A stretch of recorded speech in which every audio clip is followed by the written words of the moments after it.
perfect. Early attendees. Hello, Databees. Welcome, welcome. For those of you who are joining us today for the first time, nice to meet you. Thanks for being here. My name is Maddie Watt. I am the Senior Manager of People and Programs at the Hive. And for those of you who are returning Databees, welcome back. Nice to see you again. We're going to be really fast with the intros because we want to jump right into today's special event. We're so happy and excited to be talking about not a very happy and exciting topic, but we have an amazing panel for you guys that are really going to be solutions focused about how do we deal with this kind of, not to overuse new normal, but essentially new normal with wildfires. So before we get into that, I want to point out a couple of quick things to you guys. To ask questions, which we definitely want you to do, please ask questions.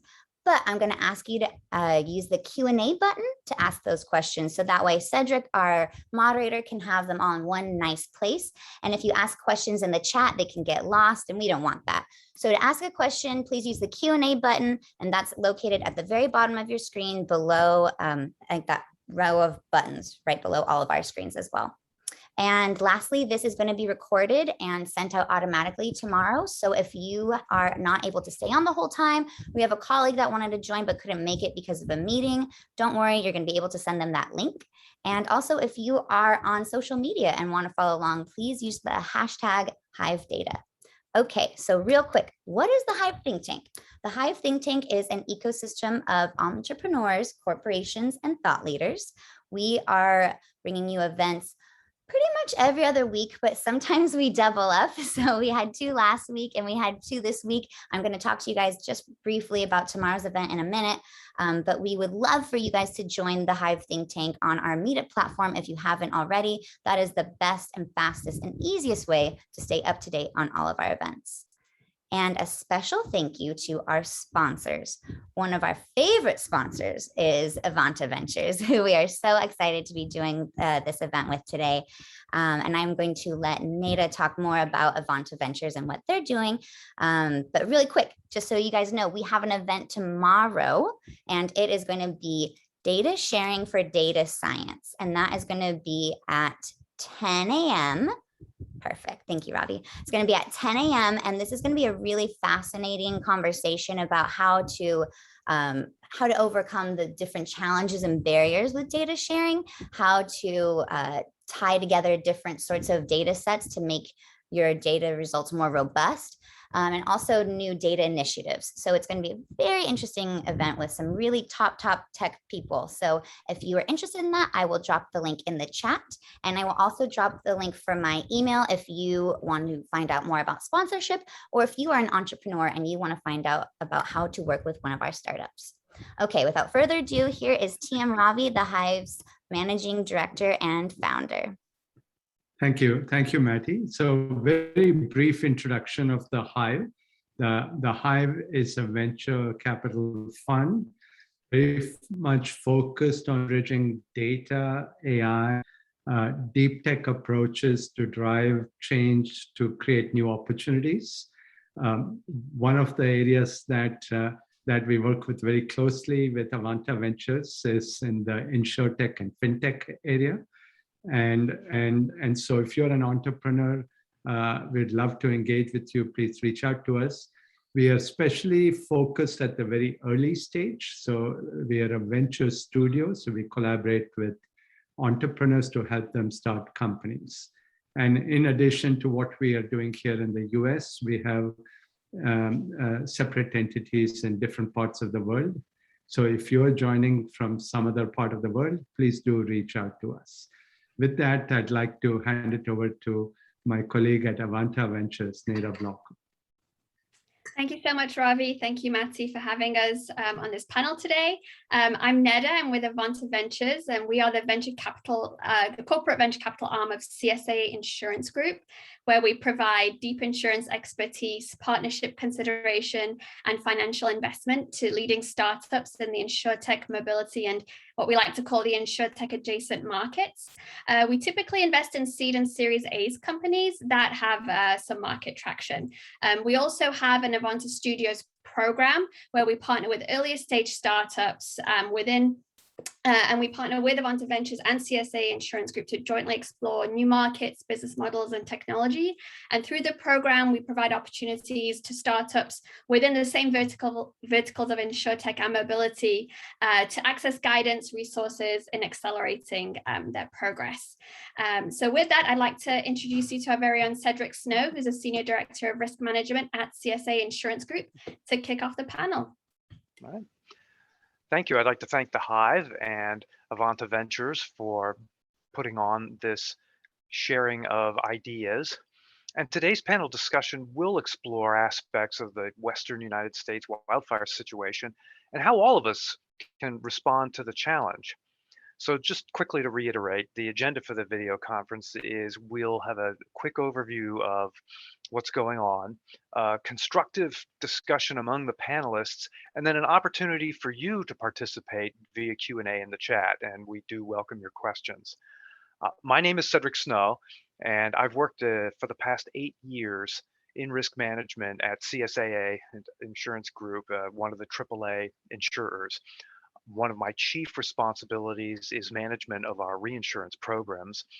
And given our double-digit market share in Northern California and our experience during the past 6 years, we have become increasingly attuned to the risk of wildfires, and we've been actively exploring ways to improve our neighbors' and members' environment. I would describe the circumstances around the risk of wildfire in the Western US as having evolved over the past decade. The first would be a recognition of the effect of climate change in our region, manifesting itself here in increases in warmth, which lead to longer wildfire seasons, which lead to more days with weather conditions conducive to wildfire, higher heat, lower humidity combined with winds, and an increase in the likelihood of drought conditions. Another circumstance has been the forest management practices for the past 50 to 80 years, which have prioritized the extinguishment of all fires, leading to more fuel than might naturally occur, and the reduction in activities to reduce the amount of fuel in those areas. And as I mentioned earlier, with the higher likelihood of drought, many of the trees are weakened and become more vulnerable to wildfire.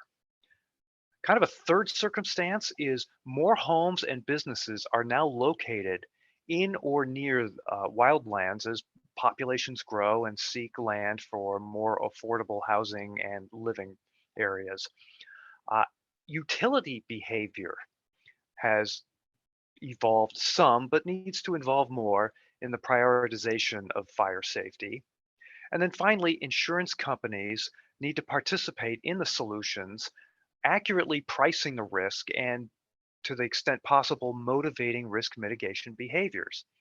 However, I do believe we can rise to meet this challenge. There have been significant improvements since 2018 in the organization of response to wildfires, particularly amongst first responders, to evacuate people and save lives.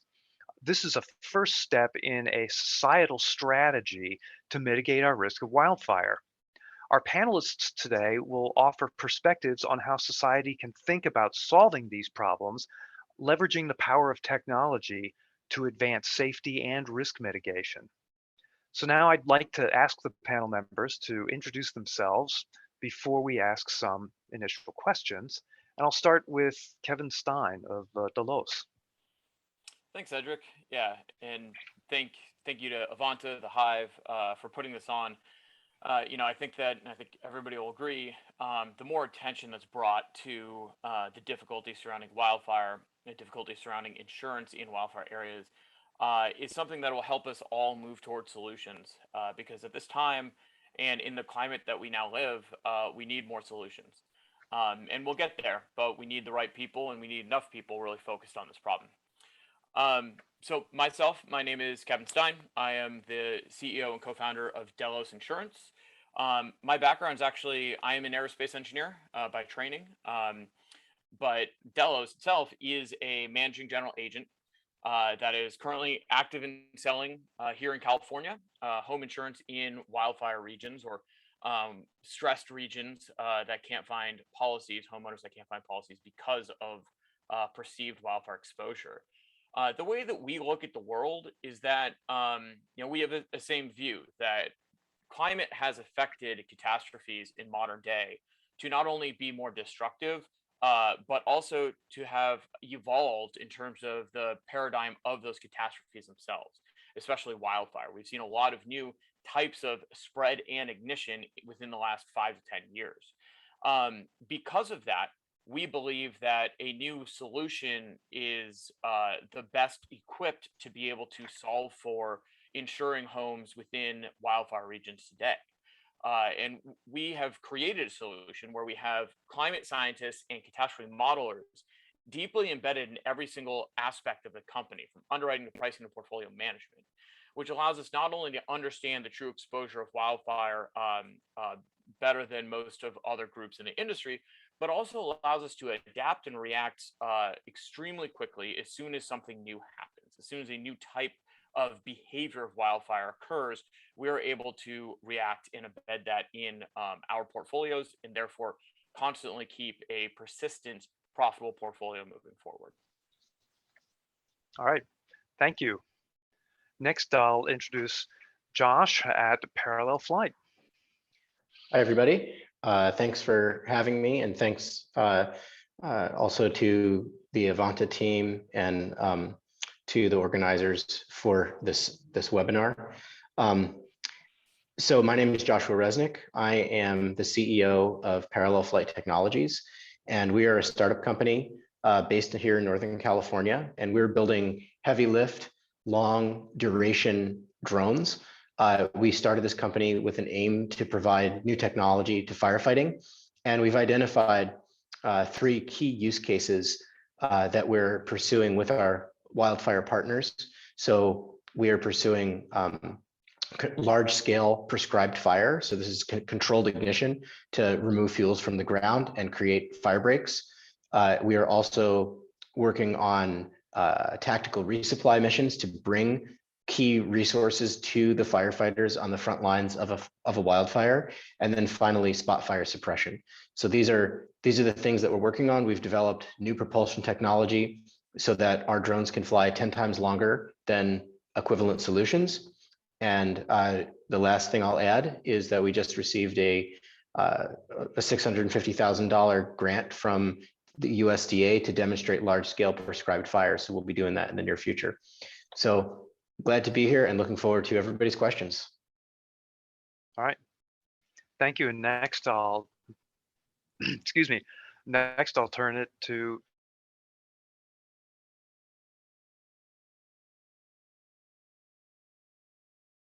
Hi team, I'm really excited to be part of this panel. So my name is Vic Chaudhry. I'm the co-founder and COO and CTO at Buzz Solutions. So what we do at Buzz Solutions is we are providing a software solution to power utilities to use our AI capabilities to inspect their power lines in a much more efficient and safer manner. As you know, power utilities, especially Californian ones, are really on their feet right now, especially around problems related to power lines that are structured around vegetation, and with vegetation being dry with more climate change effects, and climate change effects also affecting the power lines and the electrical components on it, it is causing a lot of problems on the grid. And as you all know, grid is the backbone of our economy. If anything goes down, things starts blowing up, and that's not a good case. So what we do is we inspect all the data that the utilities are capturing now, especially after 2017, 2018 wildfires. They are mandated now to capture much more data in the field using drones, helicopters, fixed-wing aircraft, and all this data is coming back to them, and we are processing this data. We are making sense, analyzing this data, and finding any kind of deficiencies or faults on these power lines and power infrastructure. Just to give an example, insulator damages, conductor damages, overheating in the lines, transformers that are degraded that can blow up and cause and spark a wildfire, excuse me, but also vegetation that is growing really close to the lines. We are detecting those as well with our AI computer vision technology.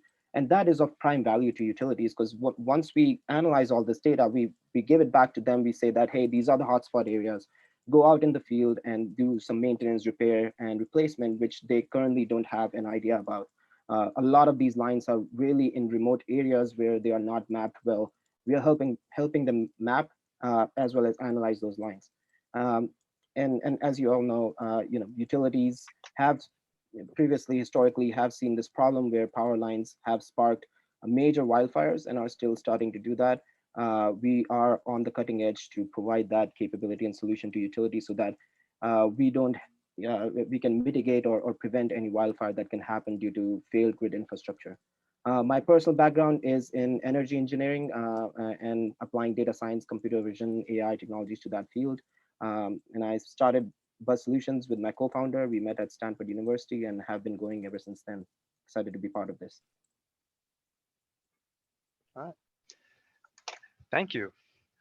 I think I'll ask the first question for Kevin. So Kevin, your firm has used artificial intelligence and modeling to predict which homes have a lower probability of being involved in a wildfire. So without giving away intellectual property, what attributes did homes or businesses have that rendered them less risky than others? And leveraging that, how can citizens in the Western US perhaps modify their homes or the situations around their homes to better manage wildfire risk? Yeah, no, great question, right? How do we know what areas are high risk, and then what do we do about it, right? How can we protect ourselves? So, Right. you know, first to sort of describe how we've been able to have a better understanding, more superior understanding, in our opinion, of wildfire risk.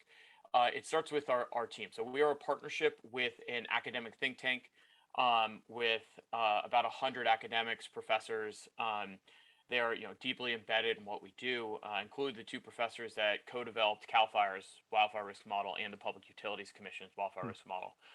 With them, we've co-developed our own wildfire hazard view model. We have a patent pending on that algorithm. It's a novel use of AI to geospatial data, allowing us to understand, three-dimensionally what factors, use significantly more data out of hundreds of data points, what factors indicate likelihood of burning, but also allows us to understand locality effects because the exact same data point, peak temperature, for example, will mean something different in Chaparral Forest as opposed to the Central Valley, as opposed to redwoods. So being able to understand ecologically and climatologically which factors make a big difference in one certain area has allowed us to understand what it is that causes a likelihood to burn and therefore what is at high risk. We actually found the biggest indicator, I think a lot of people think it is vegetation, which is obviously a big impact because you need something to burn. Weather is actually a bigger indicator of loss, bigger indicator of landscape burning than it is vegetation, which found to be very interesting and therefore extremely important to understanding how that's changing, but also gives you a little bit of insight in terms of how and why wildfires have looked differently over the last few years than they have historically. Well, weather looks different. It's kind of what you were talking about at the beginning, Cedric. So that sort of goes into a question of what do we do about it? Well, we sort of see it as three different levels of protection. We have large-scale landscape forest resilience, we have community resilience, and we have home resilience. All of those are important. There are certain areas where, and we've seen it in recent fires, where the weather impacts plus fuel conditions create these very large fires where community and home resilience matters, unfortunately, a lot less because of the momentum of a very large wind-driven fire. How do we take care of that? Well, first of all, it's really important to know where to build. Cedric, as you mentioned, we have a lot more people that live in fire areas now than previously did. So just in terms of doing the right thing when we have developers and contractors out in forested areas, there's certain areas we should be building and we'll be okay. There's certain areas that we really shouldn't. However, being able to clean up forests or have prescribed burns, both of those goes towards large health of forests. And there's been a lot of money put towards that in civil government recently, and all of us as a community need to make sure to keep on pushing on politicians and our representatives to make sure that it continues to happen. Community resilience. We've been able to put in some, fire safe councils. The California government has done a lot, and insurers have started to look at potentially what they can do to get involved. And that involves sort of a combination between hardening of homes and structures, but also landscape, fire breaks, and cleaning up forests and stuff like that. And a continued push on that, some sort of incentive structure, I think is going to be critical moving forward in order to continue to have communities get more and more resilient.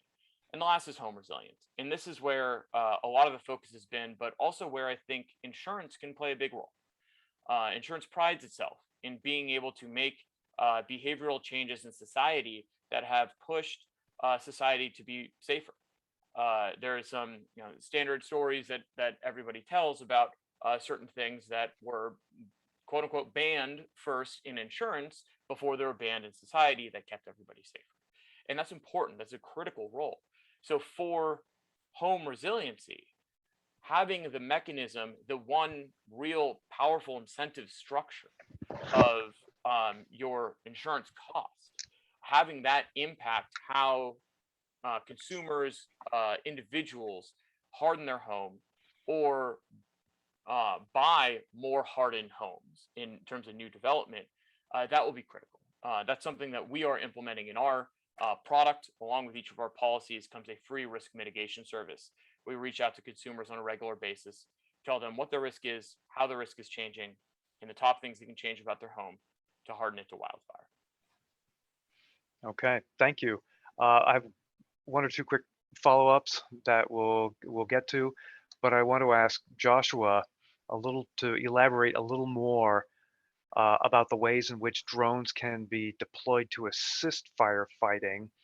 And in addition to that, what situations arise where drones might be preferable to manned aircraft? And then how have you measured the effectiveness of drones versus other techniques?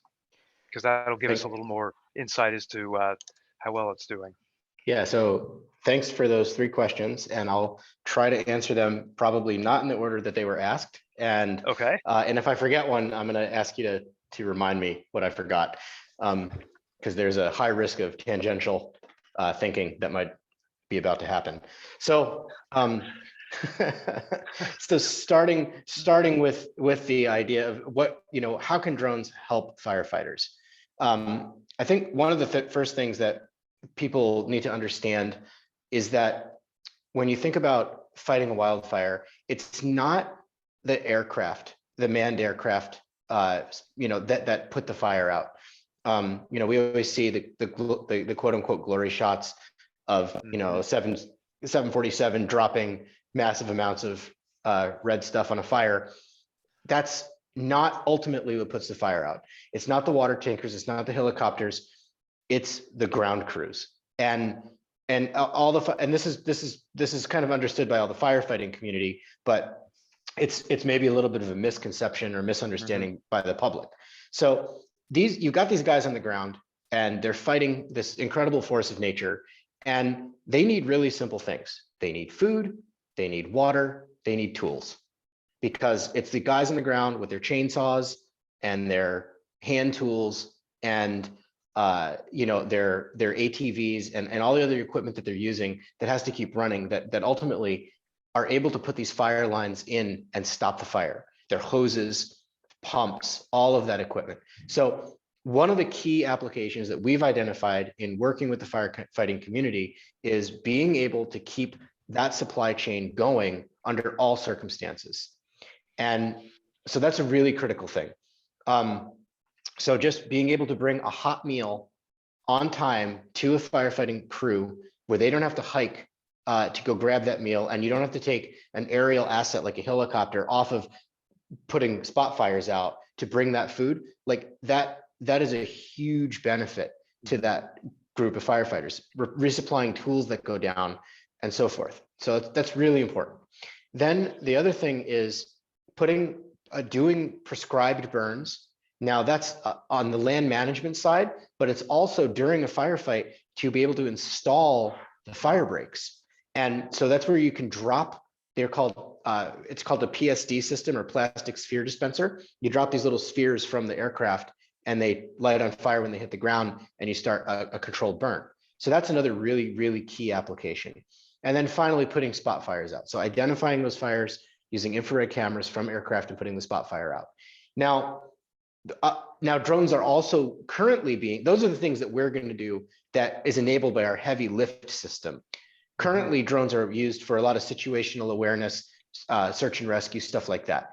And then also taking pictures of damage and stitching that all together. So there's a number of applications that drones are currently being used, but the future is getting more involved in the logistics and the actual firefight with unmanned systems. So that's one part of your question. Then what was the third part? Was that, ask it again, because I think it's a tie into what Okay, that's all right. Yeah. So I was asking where drones are preferable to other what situations where drones are preferable. Yeah. I would imagine areas of heavy smoke where visibility is limited and you'd rather risk a drone than a person. Absolutely. Or a manned aircraft, and then how you were measuring the effectiveness. Yeah, so let's start with the third, with that idea of where drones are preferable. So, you know, in the drone community, we say that we want drones to do the dull, dirty, and the dangerous, right?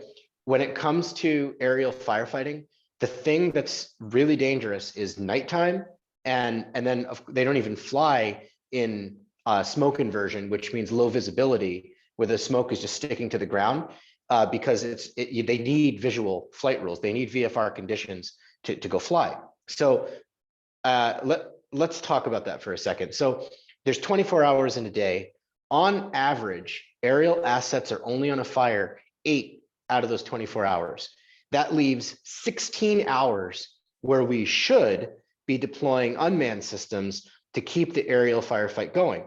The other part of this that's important is that at nighttime, it's cooler, the humidity goes up, and the winds die down. That's a key time to start fighting the fire. And more fire crews are actually doing that. They're fighting at nighttime because the conditions are better, but the aerial assets, by and large, are not flying at night. There are just a handful of helicopters outfitted and approved for nighttime aerial operations. It's far and few between. It's super dangerous, and it's much better served by drones if we can get them up there at night. Finally, our infrared cameras can see right through the smoke, so we can deploy drones really 24/7 if there's a smoke inversion. And this happened on the CZU complex fire, which almost burned my house down, where there was no aerial assets for the first week of that fire, because all the smoke was stuck to the ground. So drones could have been flying that entire time to support fire crews. So I think that probably gives a picture. There was one other part of this question, and I apologize. Yeah, one was if you'd had any metrics to measure the effectiveness. Yeah, that's a great question, and so for a long time, really until the present, as far as aerial firefighting went, there was no way to concretely quantify how effective it was. Obviously, you could see, you're dropping water on a spot fire, the spot fire goes out, so you did something, but how effective is that? Well, the Department of Interior, they have a fantastic head of aviation. His name is Mark Bathrick, and he did a ton of research on this and began quantifying their drone program, because they built out the second largest, or no, they built out the largest non-military drone fleet in the world, specifically for fighting fires. And at the end of the day, the kind of the upshot of everything was that, drones basically lower the cost of any operation from 7 to 10 times. So 7 to 10 times cheaper. And then of course, with a drone, the safety is, obviously, like there's like virtually zero risk for almost all drone operations because there's no pilot involved. So there's a lot more to that story, and you can download Mark's research and read to get more about cost and stuff like that. But that's the basics. So it's like this kind of order of magnitude decrease in cost and then increase in safety. All right, thanks. And without Yes. making light, I'm having a tough time imagining a firefighter wanting a hot meal during the middle of fighting the fire, but I understand your point. Maybe something more substantial in substance. Cold water and a fresh sandwich. Okay. So Vic, I'd love to have a little more elaboration about how your technology identifies and locates utility infrastructure that might be at risk of causing fires. And what I'd also like to hear some more about is in a situation where there may be more deficiencies to address than manpower or equipment that can actually perform all of these things in a short time, how do you help, or how can you help utilities prioritize the projects? Yeah, certainly. These are great questions, and apologies if I forget one, but I'll try to answer all of them at once. So yeah, starting off. Joshua noticed that I was very gentle in repeating the questions, and I promise you get the same treatment. All right. So starting off, how do we identify these deficiencies, and what is the purpose of that? Ever since, utilities have always been inspecting their lines, it's their physical infrastructure, it's critical infrastructure. They have used helicopters, fixing aircraft, all kinds of technologies, aerial vehicles, ground vehicles to go out in the field. Even historically used binoculars. They have walked on the lines, below the lines with binoculars looking for deficiencies. But now, as one of the factors is climate change is happening. A lot of things with infrastructure in America or globally also is degrading much faster due to multiple factors, climate change being one of them. So think of the grid as the highway system. You have hotter, drier seasons, which drives the customers to turn on their HVAC systems, their ACs, and that puts a lot of strain on this highway, which is the grid. What it does is that there's a lot of strain and stress. Added to that is, as we go ahead, we have much more renewable, different distributed energy resources coming up online. So this is a congested system at this point. And these power lines, the equipment on it starts degrading much faster. So because of that, things start blowing up, things start overheating, things start, corroding, those kind of things start happening. What mandates have been into, especially after 2017, there has been a lot of regulation. These are all regulated utilities. There has been mandates passed for them to do much more frequent inspections. So go out in the field much more frequently, inspect their infrastructure much more frequently, do much more maintenance on it. Just because there are a lot of problems, the infrastructure is aging Right. in an accelerated manner. It's going to be part of their wildfire mitigation plan. Exactly. A lot of utilities have put together wildfire mitigation plans as well, including PG&E. They have massive budgets allocated for that, vegetation management, those kind of things. So now that all that data is coming back to them, but there's no way to analyze it. We're talking about tens of millions of data points coming to them, and these are images, videos. At this scale, it physically is impossible for field technicians, linemen to analyze all this. That's where we are coming in to find out deficiencies on this infrastructure using an automated technique that we have developed, which is our artificial intelligence systems and algorithms, detecting different kind of infrastructure, insulators, conductors, transformers, those kind of things, but also the damages on them and the degree of damages that is happening, which is of prime importance to utilities, because that helps them identify, or we identify for them, which are as we collect more and more data across different timelines and time series as we go into the months and years. Historical data is relevant to pinpoint areas where there's a lot of problems happening, what are hotspot areas, recurring problems happening on the grid, and which are the communities around there that might get affected by, let's say a damaged transformer gets in contact with a tree branch and sparks a fire, which coincidentally happened with the most recent one with the Dixie fire, where there was an overexposed power line and an encroaching tree branch fell on it. which sparked the fire. So that these are the kind of things we're detecting for them. Vegetation that is really near to the power line. We are flagging those instances, creating tickets for them so that their maintenance crews now know where to go, when to go, and to do maintenance, repair, and replace. But beyond that, where we are going is the predictive nature of AI, which is a great thing, that AI learns, AI predicts, and AI forecasts with the right amount of data and the right kind of data. And that's what we are capturing. As Kevin highlighted, climate, capturing climate data and seeing the impact of that on multiple facets of the environment, but also infrastructure, how climate is changing more quickly. We're capturing that, how the lines are behaving outside, but also inside, how the voltages are dropping, how the current signals are dropping, and when there's much more stress on the grid. So we're capturing all those data points, and we're creating a digital kind of image of the physical world, basically. And the reason for that is, once you create a digital image for the physical world, now you can simulate events. Now you can, let's say, if you want to raise temperatures by X, decrease humidity by X, we can now see what impact that will have on the simulated environment, and what can go wrong. We can also detect how vegetation is growing, how fast that is growing, with LiDAR technologies, LiDAR sensors that we are capturing with. So all of this combined plays a lot of emphasis for utilities, and all this information, as much information we can provide to utilities, is definitely beneficial for them. So a couple of quick follow-ups for you in a moment. So Kevin, back to some of the things that you talked about as far as incorporating incentives to motivate behavior, or motivate society to change behavior. Are these changes informed by building standards or building codes? And if so, who has developed those? And then how might we as a society think about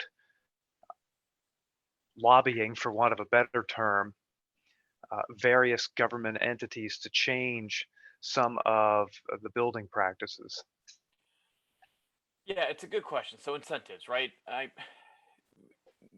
In our society, Mhm.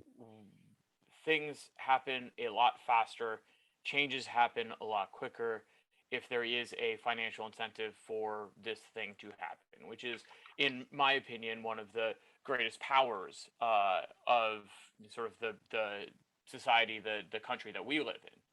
And therefore, the reason why we created, my co-founder and I came from the world of aerospace into insurance, specifically because we found that insurance had the greatest mechanism through which to cause societal change.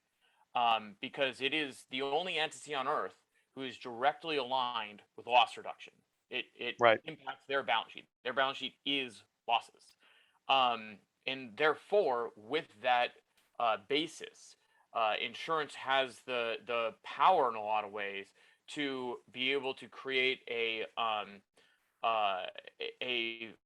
beneficial cycle of hardening, loss reduction, more revenue or better return, to be able to put more money towards loss reduction and continue that cycle. So I think that insurance has a big role to play here. And I think insurance is also one of the few groups on Earth that has the ability to collect data to be able to understand true risk, and get a very good understanding of how big of a difference each change to a home makes, right? What we need to understand is, a foot of defensible space, how much less likely is this home to burn down? How much more likely is it than 5 feet, than 10 feet, than 100 feet? Does that make a difference? Is that more important than ember meshes? Which one makes a bigger difference? And therefore, if we can take that and incentivize it, say in a world, potentially, ember meshes, the cost of it is actually less than the expected loss change, then as a whole, an insurance company has the capital to be able to implement that and basically serve themselves and society at the same time. So I think insurance has a big role to play. In terms of civil government, unfortunately, we're starting to get to a place where there is enough expected costs that you can almost bake in to a government budget for fighting fires and picking up the pieces after a disaster than put towards the firefighting resources themselves. It's kind of an unfortunate reality we've ended up in.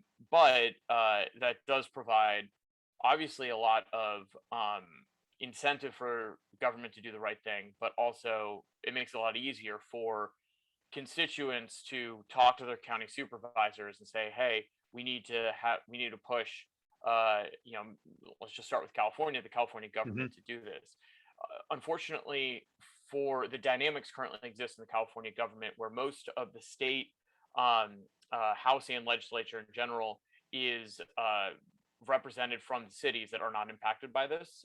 So you end up having the minority of county supervisors out in the Sierra Nevadas and forested areas fighting their butts off for more money towards forest resilience when it's just not something that impacts the vast majority of the population. So as just even sort of a smaller, a portion of folks that live in cities far away from fire, if they start talking to their representatives, state representatives, I think it'll make a very big difference towards how much money is put towards overall forest resilience.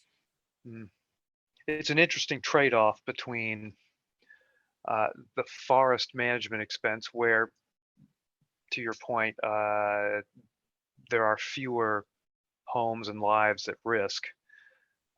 On the other hand, and maybe that does reduce some of the severity of the events. You know, you don't see these larger fires that are very difficult to control. So I agree with you. It's a very difficult bit of calculation to perform. Vic, I wanted to follow up with you on one thing quickly, and that was when we talk about utility identifying weaker spots or weaker infrastructure and thinking about how to prioritize which weaknesses to address first. Do you get a sense that that the prioritization is based on, say, a probability of that particular piece of equipment failing, or is it based on the probability of a really bad outcome, if you will, for starting a fire much closer to, back to some of Kevin's points, much closer to a community as opposed to in a very remote area? Do you have a sense of how those decisions are made or could be made? Yeah, certainly. So those two factors actually are combined in there as well. So those two aspects do play a factor in this. So the first one is, what's the level of degradation of this equipment? So we provide that information to the utility personnel, and they look at it as well. Let's say there is a transformer that's degraded, but what's the level of degradation on it? Is it about to fail, or does it still have a shelf life of, let's say, 2 years? So prioritizing that based on the level of degradation, which is a field we provide them, which is called priority or severity of the equipment.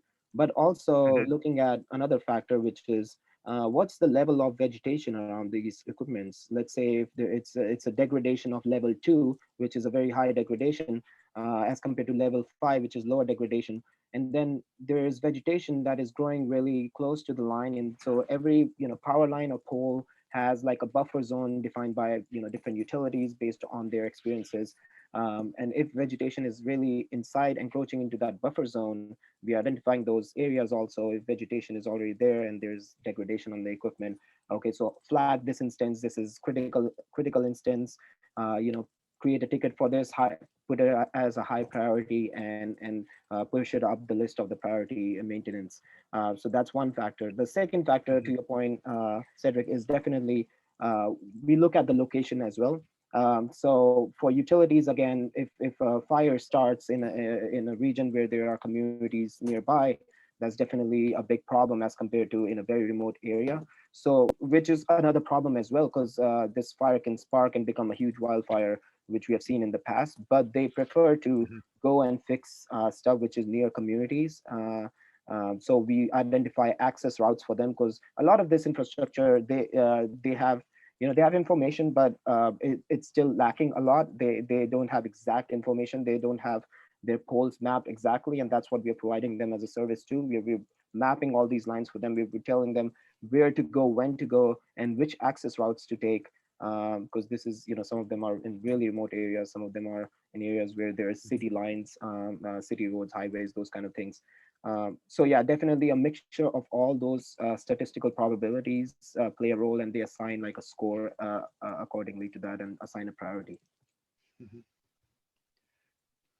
Joshua, I will state what I think is fair to say for the company, but is definitely one of my own beliefs. And that is, you talked a little bit about prescriptive burns as one particular tool to help during an ongoing event. How can your company's products help with what I'm going to call a managed prescribed burn that might heighten the chances of the prescribed burn being contained, or maybe stated the other way, reduces the chances of potentially a prescribed burn evading the containment efforts, because that's one of the great fears in the use of this tool, is that you'll start a fire and then it will escape the boundaries that you would hope to keep it within. Sure. Well, I think I'd like to start by saying that there very few prescribed fires actually end up becoming an uncontrolled situation.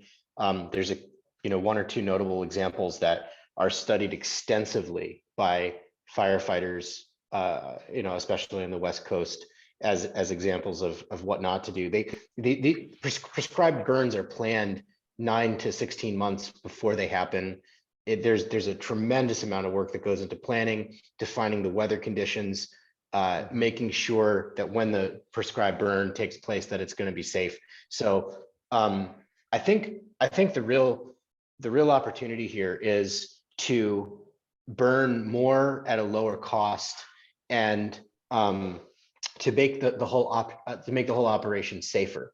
So safety, first of all, is a huge issue on prescribed fire.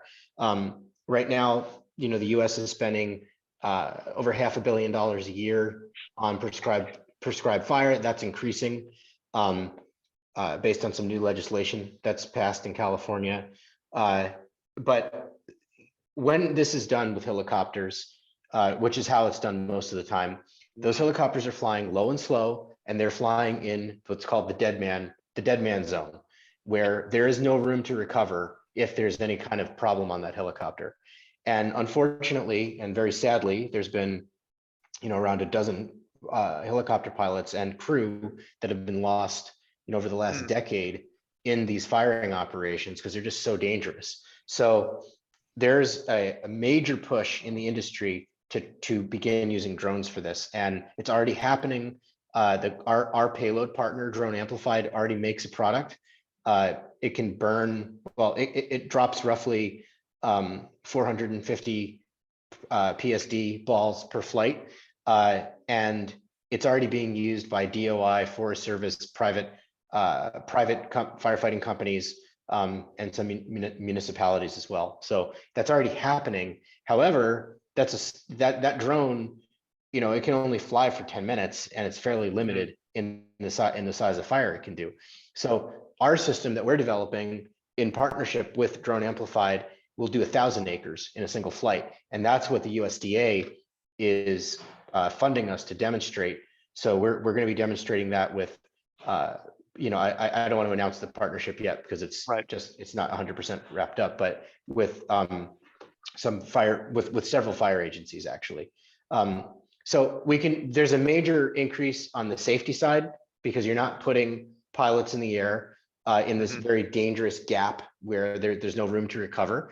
And then secondly, On the cost side, it's the hourly operational cost for our drone is significantly less expensive than a helicopter. So you still need to, there's still crew, right? Because you've got the remote piloting command and then also the firing operator. Theoretically, it could be done with one person, but we like to have, you know, we're planning our ConOps to have 2 operators just to increase that safety for the folks on the ground. But they're not in harm's way, and but the real cost here is the hourly cost of that helicopter, which is much lower, and also the carbon impact is much lower because our drone just consumes so much less fuel than a helicopter. So larger operations, safer operations, lower cost operations. Let's make this scalable, and let's do as many prescribed fires as we can to start removing those fuels. All right, thanks. Yeah. I'll open the next question to anyone on the panel. It's come from the audience. A current MBA student from Idaho looking to identify greenfield opportunities in the fire prevention or forest management space. Can you speak a bit about where the biggest needs are at the moment in terms of gaps in the market? What do you see that is most needed or most overlooked? Big drones. Okay. I'm just kidding. Yeah. I will mention something that we haven't talked about today, which is a little bit adjacent.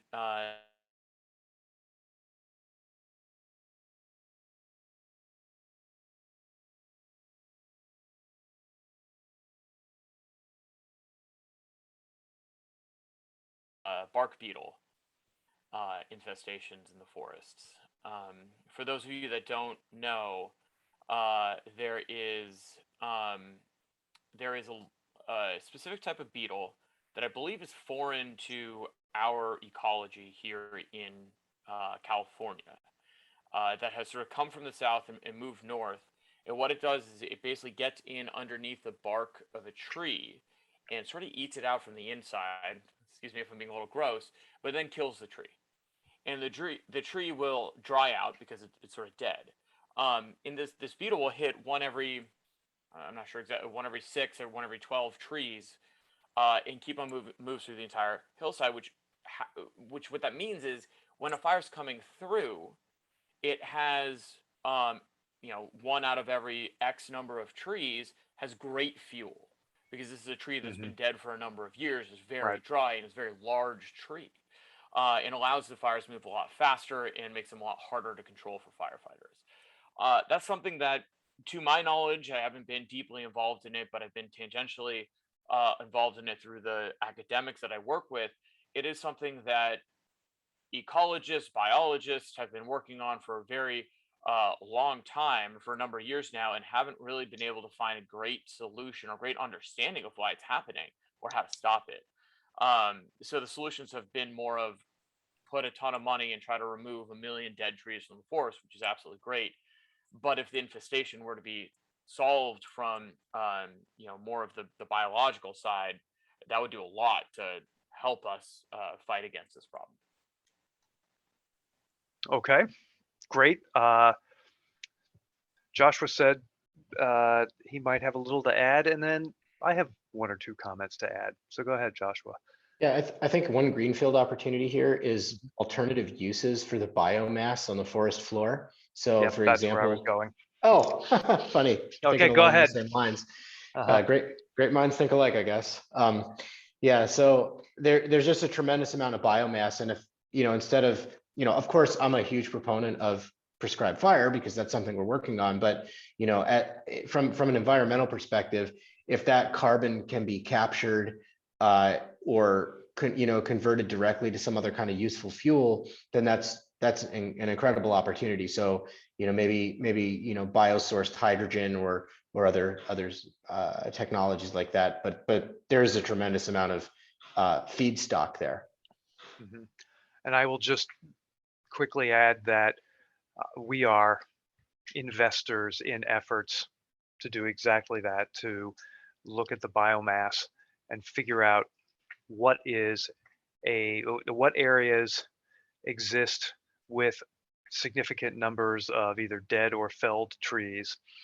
Where can a processing operation take place that would, minimize kind of the difficulties of transit of these trees and convert this biomass to something more useful, either a fuel or a fertilizer, things of that nature. So yeah, we're in the same place, and so that is an area that has some funding, but requires a fair amount more, and organizations to believe in this and organize a response. Okay, I'm looking at another. Go ahead. I'll quickly add to that because I think it Sure. actually goes directly in line with another question that we had, which Mhm. maybe you were about to bring up in terms of, what can we do with this sort of vegetation clearing. There has Yes. been some civil government agencies that have been working on incentivizing or giving grants to furniture groups and people that make things out of trees that have been directly taken out of fire areas. And so, that's been really positive. The economics have been a little difficult because it's going to cost furniture that's made out of those sort of trees is going to cost a lot more than furniture that's made from trees in a plant, next to Mhm. whatever IKEA, of course. So, we haven't hit that sort of economic change where all of a sudden it incentivizes people to keep on buying that based on price, which it could be really interesting. But as you mentioned, using biomass for something else could really turn the tide in that. Okay. Thanks. All right. Uh, so I'll have another question, and I'll open it to the panel. Some of the things that I had thought about in preparing, which is, excuse me, is there what insights can we or what actions can we take to promote a change in utility regulation? If you go through the list of the largest fires in California, either sorted by the number of acres burned or the number of structures destroyed, a significant number, and by that I'll say roughly half of the largest ones, have had utility involvement. And so why don't I start with you, Vic, given some of the work that your team has been doing, where if you could change some of the regulation, how you might aim the efforts differently than they are currently being executed. Yeah, certainly. So yeah, with utilities, as you know, ever since the big fires in 2018, Paradise, and those one of the biggest fires, with major utilities in California being a part of that. There has been regulations that have been put in place where, especially Californian utilities, have to invest certain amount of their budget for wildfire prevention, wildfire mitigation. There has been new teams formed at these major utilities that are solely focused on that.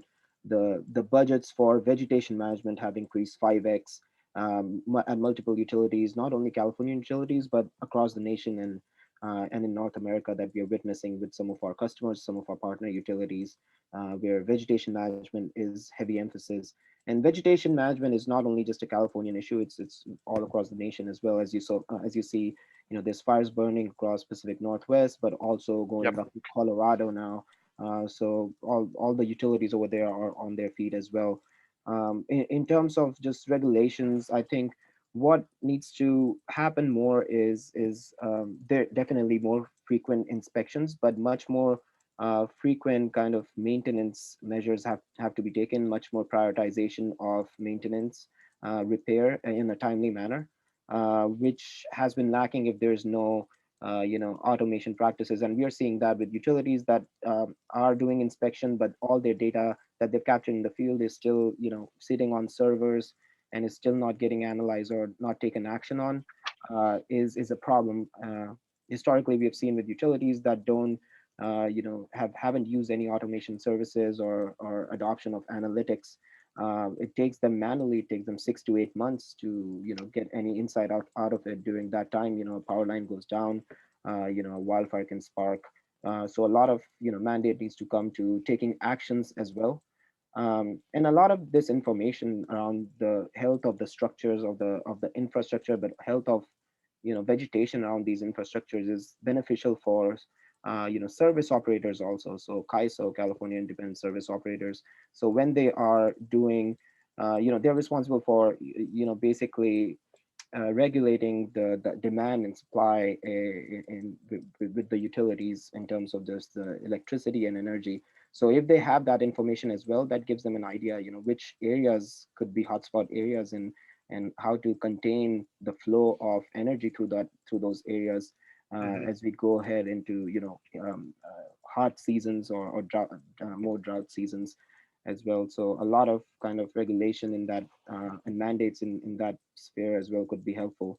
And in terms of just generally as well, we are seeing, not only utilities, but also CAL FIRE, they're piloting solutions especially for dry, vegetation trees.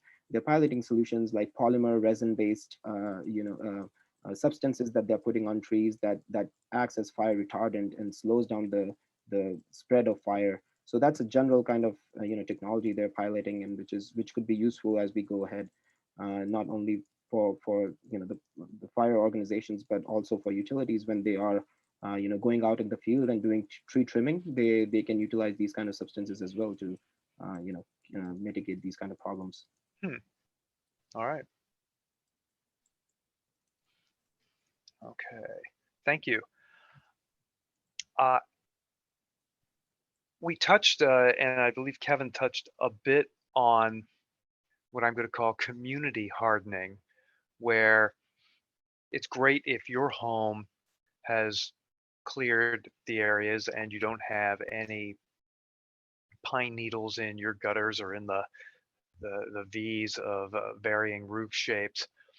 But if your three neighbors that are adjacent to you are having a problem, then you might all the work you do may still render you somewhat vulnerable to wildfire. Is there anything that that you might advocate as respects inspection, setting up, let's call it community policies for risk mitigation, and then regular, how they might be funded? I don't know if it becomes part of an HOA fee that's a certain percentage is set aside for this kind of work, and then how they might be certified and re-inspected at regular intervals, because without sustained efforts, many of the mitigation techniques will lose their efficacy. So Yeah. Kevin, maybe there's something that you can address there, and I don't know, Joshua, if you had contemplated any use of your technology to study the periphery of either communities or the forest lands. I'll let Kevin go first, and then I can chime in. Yeah, Okay, thanks. sure. So the sort of design and structure of fire safe councils has so far proven to be really effective. It's been, basically, for those of you that don't know, it's interesting you said HOA, Cedric, because there is actually a lot of communities out in the woods and wooded areas, the wildland urban interface, that have not just sort of a condos HOA as we do in cities, but a large community development has an HOA, and they actually put money towards cleaning up the grounds as well as sort of implementing these sort of rules. Fire safe councils have been able to do something pretty similar at a little bit of a larger scale. So you have a full city, that has a small little downtown out in the Sierra Nevadas, and then a bunch of small roads, some paved, not paved, some with the postal service, some that doesn't have a postal service. It's really out there. In these communities, these fire safe councils have a little bit of, not authority, but ability to try to hold people accountable, and then also put some money towards cleaning up their immediate forests in those areas. And so that structure, I think, has been working, and we've seen more and more communities in the wildland urban interface of California adopting those principles, creating a fire safe council. And given the success of that, I think we, as a state and as a country, really should sort of double down on that idea, make it add a little more incentives, some sort of matching program with civil government to put money towards that. Some ways in which insurance can get involved and say there's already discounts for fire safe councils, but if we have a certain percentage of homes in this fire safe council region, we will give money back to that council to try to protect the community. Those types of structures, I think, can have a really nice impact to protect communities in housing out in the wildland urban interface. All right, Joshua. Yeah, so I think, for our technology specifically,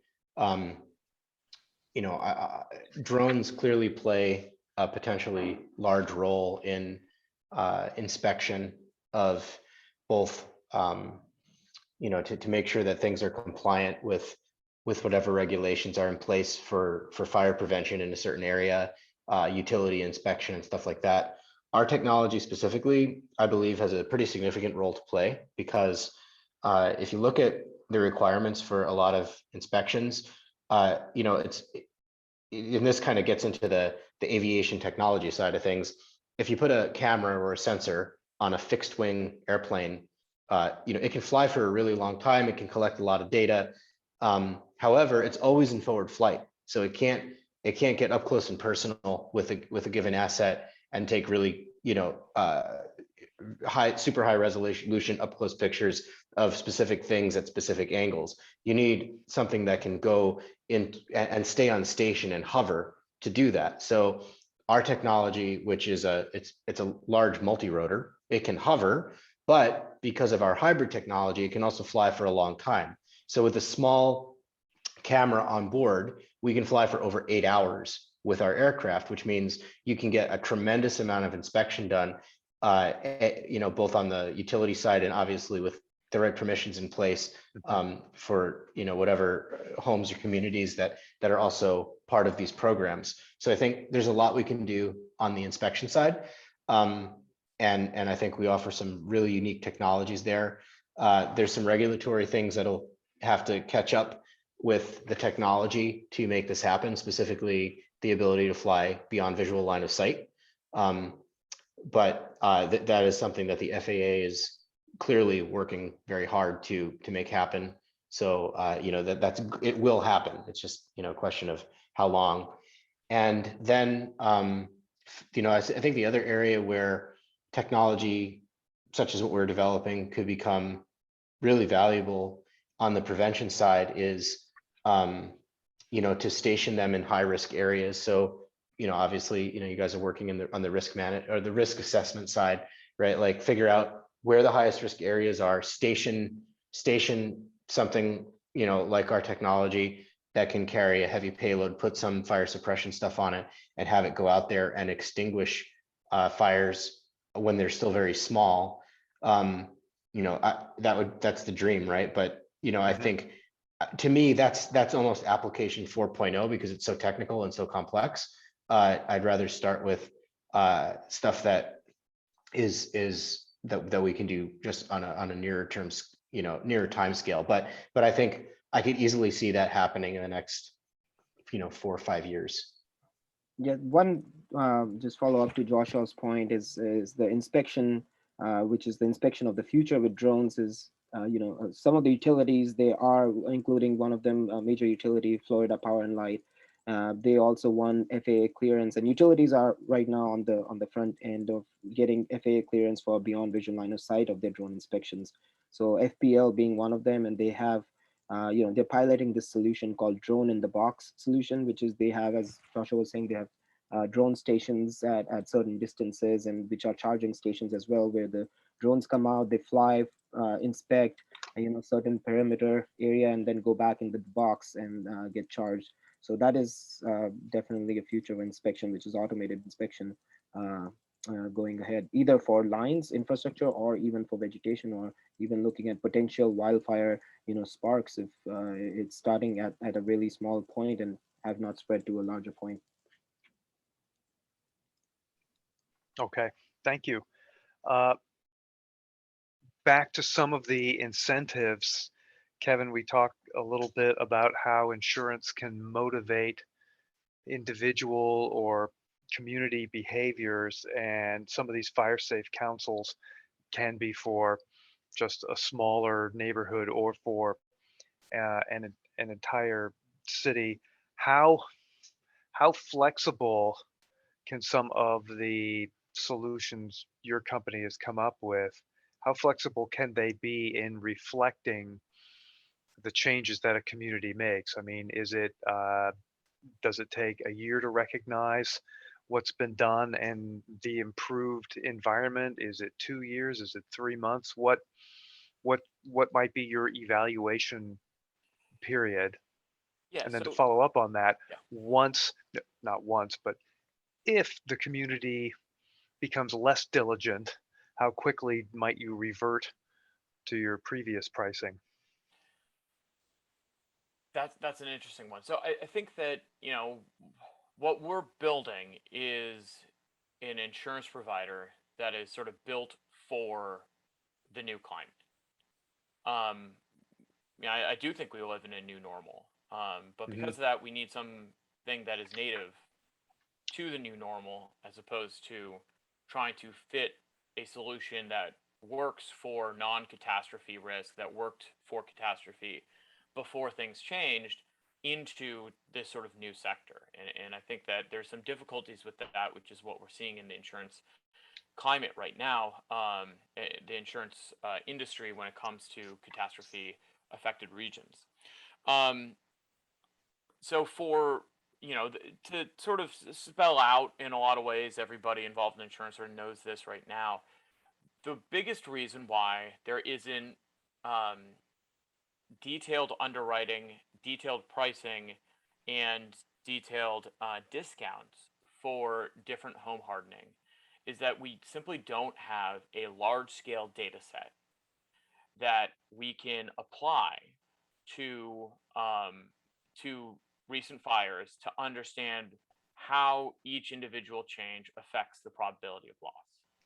It's not that insurance companies look at that and saying, hey, if you harden your home, that's not going to affect your probability of loss. They say, we don't know how much that is, and we need data, and we want to collect that data such that we can implement those discounts, that differentiated pricing, because it should exist.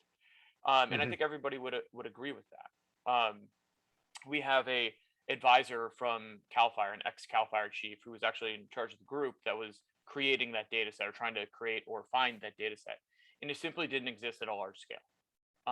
Because specifically, you need homes that burnt and homes that did not burn, and the attributes of each home before the fire came through, to understand what was the differentiated response of damage to each of these homes at thousands of homes. So Right. we're looking to collect that. And so Cedric, to answer your question right now, what can we do? We can try to take some insights from academia to make some estimates. What can we do in 3 to 4 years? Because as a part of our, because we're so focused on wildfire affected regions, we're collecting for the first time a very large scale data set on home loss. And therefore, after a few years, we'll have a really good understanding to a scalpel level of what differences can make a bigger effect, smaller effect, and what real percentage chance of loss does it have. And so for that, once we get that data set, as soon as a community makes a difference, as soon as a home makes a difference, we can immediately give a price break to that community, to that home. And that's where we should be going forward, because we're going to be dealing with this problem, unfortunately, probably for the rest of the foreseeable future, at least. Mm-hmm. And so once we have that data, we'll be able to react very quickly, and we'll be able to implement much stronger suggestions, saying that this one change actually makes the biggest effect. Maybe it's not defensible space per home. Maybe it's creating a fire break around the community. Maybe it's everybody changing their roofs to a different type of material. We don't really know what it is yet. Once we know, we can be really specific and provide monetary incentives to be able to push people towards making the correct decision for themselves and for firefighting, not for us. Vic, in some of the work that your team possibly, or research that they've done, and I don't know that you have done anything like this, so go with me here. Do you have a sense for the number of ignitions that might be avoided by rigorously following a campaign of identifying some of the soon to fail pieces of equipment? That would be the first half of the question. And then the second half might be, and forgive me if this is really obvious, how much better is our underground power lines compared to being really diligent with overhead power lines? Yeah, sure. So we are starting to measure those kind of metrics now as we building predictive models. We're building forecastable models based on historical data. So what we are doing is we're capturing historical images, historical video streams on this infrastructure, but also climate data, what's happening inside the line, so the line rating, those kind of things.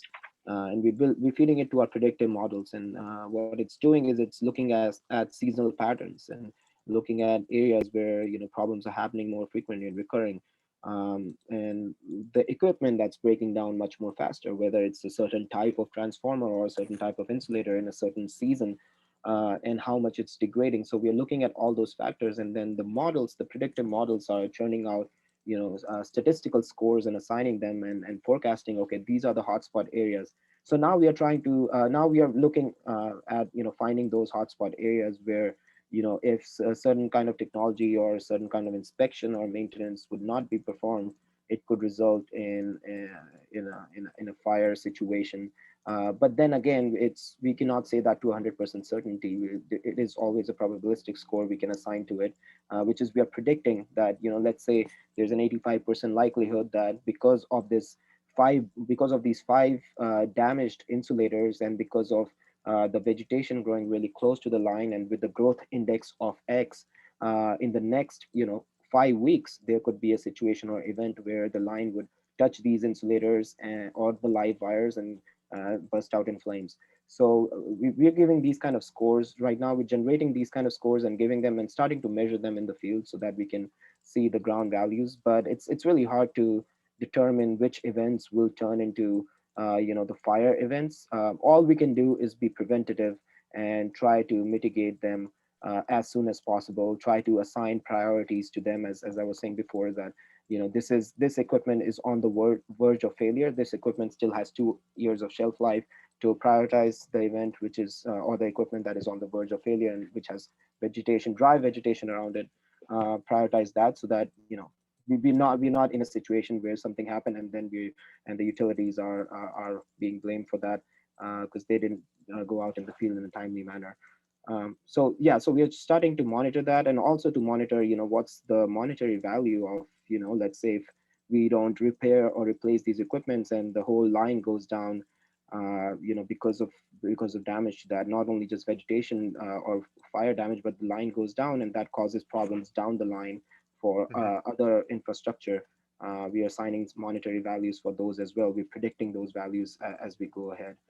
And in terms of the second part, bringing the power lines underground, which is definitely a very big solution that Californian utilities like PG&E are testing it out as well. They're looking to test it out. The only kind of drawback, or one of the drawbacks, there are a few drawbacks. So one of the drawbacks is it's a very capital intensive and time intensive operation. Just to give context, to bury a mile of power line costs somewhere in the range of $1 million to $2 million just for 1 mile of power lines. And then let's say PG&E has 19,000 miles of high voltage transmission lines in California, and hundreds of thousands of miles of distribution lines, which are city line low voltage lines. So that takes a lot of effort, but also a lot of time investment in that regard. So going into the future, it will be a hybrid approach in which you have to bury you have to identify hotspot areas where problems are recurring. So bury the lines in those hotspot areas and not the whole grid or the whole network underground, and just monitor the rest of the network. Similar to that is what Con Edison has done in New York. So a lot of Con Edison's high voltage lines are underground, and we've also engaged with them recently in terms of inspecting underground power lines as well. Again, inspection not for a vegetation or wildfire risk purposes. Even if they go underground, they still need to be inspected. Again, as infrastructure will still age. But yeah, as we are seeing, as I said, it might be a hybrid approach in the future. And you're getting at one of the points that I was hoping to tease out, which is that burying lines, while tremendously effective from a reduction of ignitions, is extremely expensive, and that being more vigilant on maintenance might from a financing perspective be more attractive. Right. All right, so thank you. All right, I think we have gotten to the questions from the viewers, if for want of a better term, and certainly the ones that I had prepared for you. And at this point, I would quickly say thank you all for watching and listening and learning about some of the technologically advanced and either technology or AI fueled solutions to some of the wildfire situations that we find ourselves in the Western United States. There will be great advancements from each of these three companies that have joined today to expound on how they're helping the society respond to this situation. And with that, I say thanks for watching, and I'll return it to Maddie at the Hive. Thank you so much, Cedric, for your amazing moderation skills. And thank you to Kevin and Vic and Josh as well for joining in on this amazing conversation about how to be solutions focused. And I thought you guys were really able to dig into some of the nitty gritty and real practical applications. And I loved the questions that we had. We didn't have as many questions as we normally do. So I think you guys did such a good job that you answered everything that they were going to ask. So thank you, Database, so much for joining us. We hope you can join us tomorrow. I've joined Clay. Awesome, Clay. Thank you. And thanks for the solidarity. I hope you guys can join us tomorrow if you're available. I've dropped the chat, dropped the link in the chat for data sharing for data science at 10 a.m. Pacific time tomorrow. Thank you to our panelists. Thank you to Database, and have a great rest of your day. Thank you, everybody. Appreciate it. Thank you. Thank you, everyone.